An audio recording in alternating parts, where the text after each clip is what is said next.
On n'avait pas entendu de breton à l'Eurovision depuis 1996. Fulen, inspiré d'une légende bretonne, représentera la France en mélangeant électro et musique celte, et en alliant chant mystique et féminisme. Le chanteur René Alvan et le groupe de chanteuses traditionnelles bretonnes AES ont répondu à nos questions quelques instants après leur victoire à Eurovision France. Vous réalisez ce qui vous arrive? On ne réalise pas du tout, on se sent comme propulsé dans un rêve. On ne sait plus parler, là, on ne sait plus sur quelle planète on.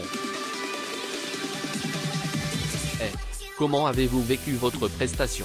Alvan, c'était un soulagement de passer, parce qu'après, on a pu profiter un peu des prestats des copains. Parce qu'avant de passer, on avait le stress qui montait. Et le plateau est beaucoup plus impressionnant quand on est dans le public. AES, contrairement à toutes les répétitions, le stress, le trac qu'il y avait avant, là ça a duré le temps d'un claquement de doigts. On a donné tout ce qu'on pouvait et on s'est vraiment amusé, sans savoir du tout ce que ça donnait, si on chantait juste.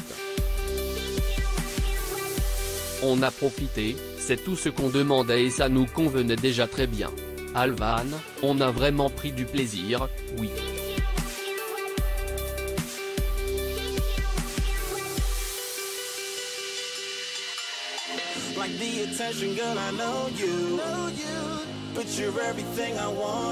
Il y a eu une espèce de magie qui a fait que tout s'est bien passé, qu'il n'y a pas eu d'accroc. On était content de tout. C'est incroyable. Vous étiez stressé lors des répétitions? Ah oui, c'est un contexte auquel on n'est pas du tout habitué, vraiment. C'était notre premier plateau télé.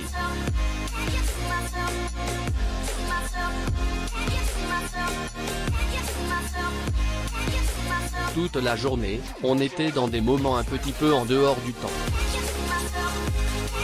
Et là, à la fin, c'était l'apogée. On s'est dit, vas-y, on déchire tout. Je suis désolé, je perds mes mots, là. À lire également Eurovision, le groupe breton Alvan.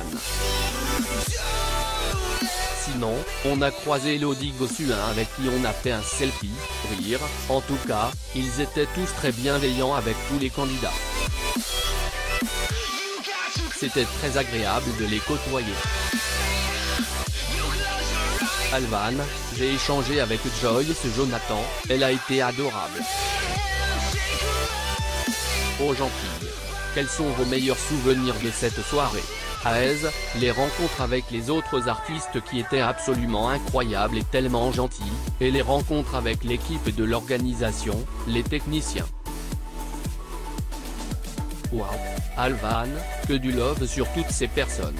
Vous avez dominé les votes du jury mais aussi ceux du public. Vous aviez senti un engouement chez les spectateurs? AES, dans la salle, dans le public, il y avait pas mal de drapeaux bretons, des Gwenadu. Donc on était très fiers en voyant ça avant de monter sur scène. À lire également Je t'aime, mais là, règlement de compte tendu entre Nicoletta et Ise dans Eurovision France. Allez-vous proposer une performance différente à l'Eurovision le 14 mai prochain? Alvan, honnêtement, on ne se pose pas encore la question. C'est trop tôt, pour l'instant. Mais dès lundi, on se remet à bosser. AES, on ne va pas s'arrêter.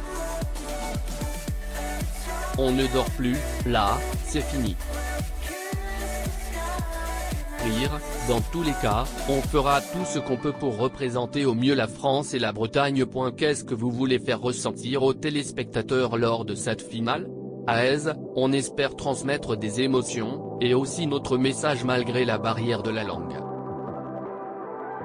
Mais ça ne devrait pas être une barrière, la musique est universelle. Alvan, notre amour pour la musique permet justement de faire passer ce message qu'on peut ne pas comprendre au premier abord. AES, c'est un message sur l'émancipation féminine, et également sur la revendication de la diversité culturelle d'Europe et notamment des langues des minorités.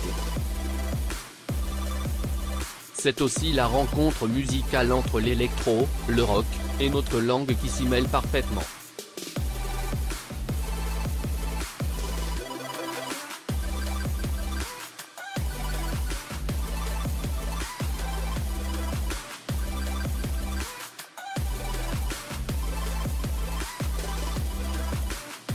C'est tout ça qu'on aimerait transmettre et surtout cette passion qu'on a pour la musique, et qui est commune malgré nos univers différents. C'est ça aussi, la France. Propos recueillis par Hugo Mallet.